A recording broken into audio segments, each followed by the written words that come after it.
Vamos conversar mais uma vez com a Isabel Mega para a gente tentar entender, né, como dá ou como será que isso irá ocorrer, né? Melhorar esse clima no Congresso. A Advocacia Geral da União deve fazer algumas orientações sobre o pagamento das emendas. Ela tem apuração para a gente entender melhor esse cenário. Não está fácil, né, Isabel?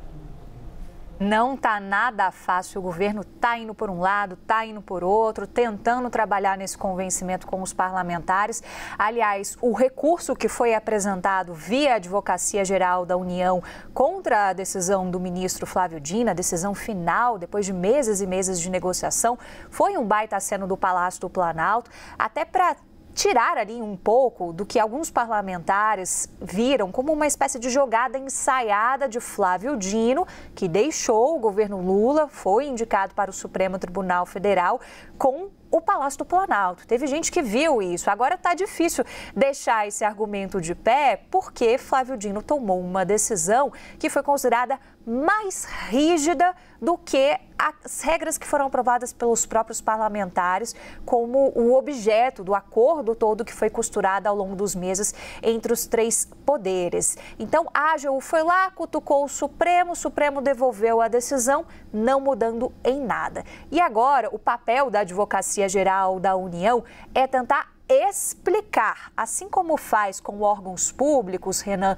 toda vez que tem algum tipo de decisão do Supremo e os órgãos públicos precisam cumprir, vai fazer o mesmo. Isso tem um nomezinho técnico que é um parecer de força executória. O objetivo é esse, é explicar. E vai ter a portaria também da Casa Civil, ainda sem informações de que horas esses atos vão ser publicados, mas a informação que segue valendo é que isso deve ocorrer ainda hoje, justamente para tentar distensionar esse clima que ficou num contexto que é muito grave para o governo, porque a gente tem um tempo muito apertado para avanço de pautas muito significativas. E o clima azedou muito, já não é de hoje, desde lá de trás já havia, né, esse clima muito ruim, porque os parlamentares estavam muito descontentes em relação ao Supremo Tribunal Federal, faziam essa avaliação de que tinha dedo do Palácio do Planalto. Na semana passada, quando houve o anúncio, a menção de que haveria a liberação de quase 8 bilhões de reais em emendas, o clima já distensionou. Eles conseguiram votar as urgências de 2 dos 3 pontos principais ali do pacote de corte de gastos na Câmara dos Deputados. Mas a evolução para a votação de mérito vai depender desse distensionamento do clima e vai depender desses atos que estão para sair ainda nesta terça-feira. Mas olha só, Isabel, será que a gente tem alguma previsão para essa torta de climão, esse azedume, enfim, esse nó todo, desatar ou não? Ou fica difícil ainda, tem muita gente que precisa abrir mão, aceitar, deixar, negociar, como é que tá?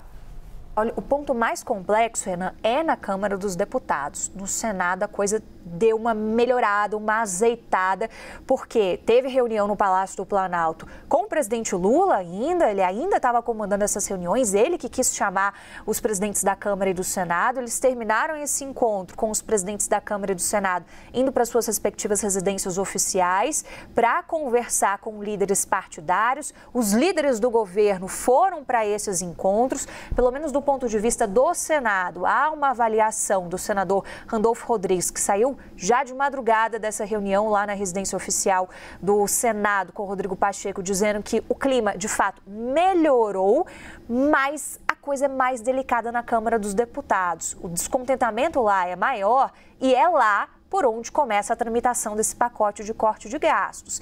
Essa semana, a Câmara dos Deputados tinha a previsão de entrar já no mérito da votação de um PLP, um projeto de lei complementar, e de um projeto de lei, que são parte do pacote de corte de gastos. Tem uma PEC que ainda está lá na Comissão de Constituição e Justiça, ainda vai precisar avançar, né? Eles estão estudando uma possibilidade de juntarem essa PEC a uma outra proposta. Mas o que se esperava mesmo de expectativa para essa semana era avançar pelo menos com a votação de mérito dessas 2 outras propostas, essas primeiras que eu citei, Renan. Só que o clima foi azedando depois da conversa, da decisão do ministro Flávio Dino, a ponto de se colocar em dúvida e a ponto de líderes lá na Câmara já, subiu no telhado. já dizerem isso logo de cara e também avaliarem que a situação estava a tal ponto de que a Câmara ia focar a pauta desta semana na segurança pública, porque já era uma demanda dos parlamentares da bancada da bala, já vinham tratando isso com o presidente da Câmara, Arthur Lira, independente de crise de segurança em São Paulo, eles tinham essas demandas temáticas, o Lira está em final de mandato, está fazendo acenos para algumas bancadas específicas da Câmara dos Deputados, então a pauta fica dividida, mas ainda assim, mesmo com esses projetos da bancada da segurança pública, havia expectativa de que se pudesse entrar também nesses temas relativos ao pacote de corte de gastos, porque senão, Renan, o tempo vai ficando muito apertado. Você tinha uma previsão inicial de 2 semanas para avaliar esses assuntos na Câmara dos Deputados e a terceira semana no Senado. A gente já está aí na terça-feira da segunda semana e ainda com muita incerteza sobre a evolução ou não desse ambiente para conseguir avançar com isso na Câmara dos Deputados. Qual é a consequência? O tempo vai ficando apertado para os senadores.